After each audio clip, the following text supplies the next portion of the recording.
안녕하세요. 친절한 영양사입니다. 네, 이번 시간에는 아토피와 그리고 세균성 감염이 혼재되어 있는 학생의 그 케이스입니다. 그래서 14세, 158cm, 44kg.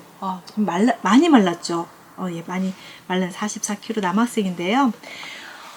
제가 아토피는 세균 감염이 아니라고 말씀을 드렸어요. 면역세포의 두 가지 기능 중에 하나가, 이제 두 가지는 아니겠죠. 뭐 암세포하고 싸우는 것과 참 여러 가지겠지만 크게 두 가지.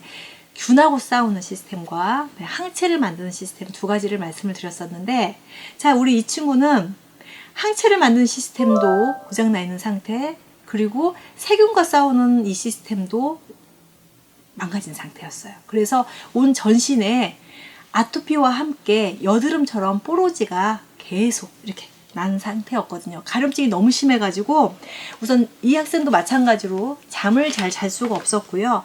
굉장히 피곤하고 어지럼증을 호소했던 친구입니다. 그래서 뭐 피로감이 느껴지는 건 잠을 잘 못 자고 이러면 뭐 당연한 결과고요.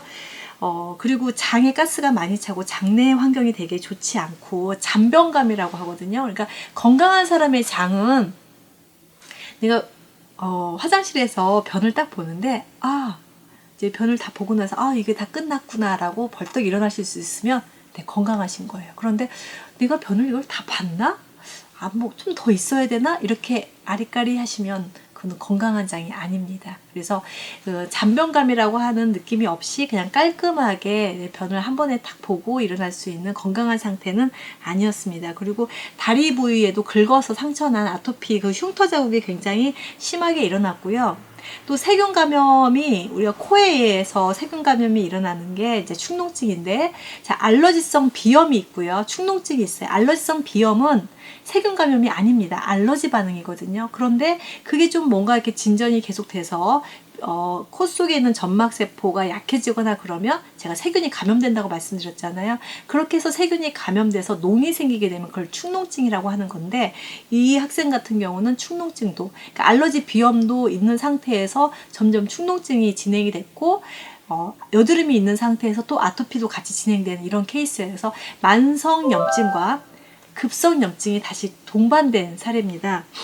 저 같은 경우는 이 학생 같은 경우는 프로폴리스를 추가로 처방을 했습니다. 그 프로폴리스는 뭐라고 표현을 드릴까요? 항생제 같은 역할을 한다고 생각하시면 돼요. 그런데 우리가 약국에서 병원에서 처방받아서 드시는 항생제 같은 경우는 우리 몸에 있는 균을 죽이는데, 사실 좀 무차별적으로 우리 몸에 좋은 균과 안 좋은 균을 동시에 죽이다 보니까 우리 몸에서 꼭 필요한 미생물들이 같이 사라지는 또 그런 부작용을 겪게 되는데, 프로폴리스 같은 경우는 좋은 균에 반응하지 않는 정말 천연 그 항생제라고 생각하시면 되세요. 그래서 뭐 미국이나 캐나다, 호주 이런 데 가시면 프로폴리스 벌이 많이 있기 때문에 벌에서 그 채취한 프로폴리스를 뭐 목에 스프레이로 쓴다거나 드랍 형태로 쓴다거나 먹는 오랄로 쓴다거나 여러 가지 방법으로 그 항생제가 남용되지 않게 미리미리 예방하는 그 효과로 프로폴리스를 정말 많이 이용하고 있는데요.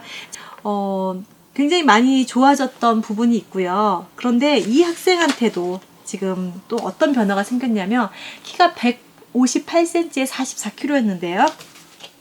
7월 3일 날 잰 겁니다. 그런데 8월 11일 날 방문을 했어요. 8월 11일이면 한 달하고 일주일 정도 됐죠. 일주일 동안 2차 방문을 했는데요. 처방은 똑같이 나갔고요. 키가 159.7, 그리고 체중이 46.4kg. 체중이 한 2.4kg가 늘면서 키가 1.7cm가 늘었습니다. 자, 이것처럼 이 아이 같은 경우도 성장할 수 있는 영양소도 들어와 있었는데 정말 깊은 수면에 잘 들어가지 못하고, 이래서 성장 호르몬이 분비가 안 됐다는 그 결론을 볼 수가 있는데요. 또 좋은 영양소를 주게 되면 내가 먹고 있는 음식을 잘 대사시켜서 성장이 됐든 아니면 세포의 재생이 됐든 이런 역할도 같이 하는 거를 볼 수가 있었습니다. 근데 이 학생 같은 경우는 굉장히 많이 이게 좋아져 있는 상태에서 주변에서 이렇게 아이한테 뭐 영양소로 치료를 한다 이런 얘기를 또 소문을 이렇게 부모님이 내시면 또 어떤 케이스들이 있냐면 주변에서 뭐 대학병원 가봐야 되는 거 아니야? 막 이러면서 좀 주변에서 이제 이 부분에 대해서 좀 간섭을 하시는 경우가 많이 있으세요. 그래서 이 아이도 방학을 맞이해서 8월 달에 대학병원에 갔었더라고요. 이 제제를 복용을 하면서. 많이 호전된 상태에서 갔는데 진단은 뭐 어쩔 수가 없다. 그런데 아주 짧게 2주 정도 면역 억제제를 병원에서 처방을 했더라고요. 자, 면역 억제제는 스테로이드와 비슷한 역할을 하게 되는데 스테로이드보다 더 강력하게 면역 세포를 억제시키는 거거든요. 사실 성장기 아이한테 면역 억제제나 스테로이드를 고용량 처방한다는 건 어찌 보면 좀 바람직하진 않아서 거기 대학병원 교수님도 이거는 오래 먹을 약이 아니다. 딱 2주분만 처방을 할 테니 2주를 먹고 호전이 안 되면 다시 오라고 하고 돌아왔다고 합니다. 그래서 이 정도도 복용을 하면서 제가 치료했던 그 한 달 정도 남짓하는 것보다는 훨씬 더 사실 개선이 됐는데 이 약을 먹고 제가 드린 제제를 조금 띄었나 보더라고요. 그랬더니 다시 스테로이드를 끊는 거와 마찬가지로 다시 올라오기 시작했습니다. 좀 난감하죠. 그래서 다시 이제 저를 찾아오셔서 좀 더 많이 복용을 해서 피부 한번 제가 애프터 사진을 한번 보여드릴게요. 자, 피부가 진짜 거의 많이 재생이 됐고요. 그 흉터로 남은 조직들만 좀 남아있는 걸 보실 수가 있을 겁니다. 이거는 이제 좀 시간이 한 6개월에서 1년 정도는 지나줘야 이 피부 색소가 침착된 거는 좀 없어지기도 하고요. 좀 피부 상태에 따라서 좀 오랫동안 이렇게 지속되는 경우도 있는 것 같습니다.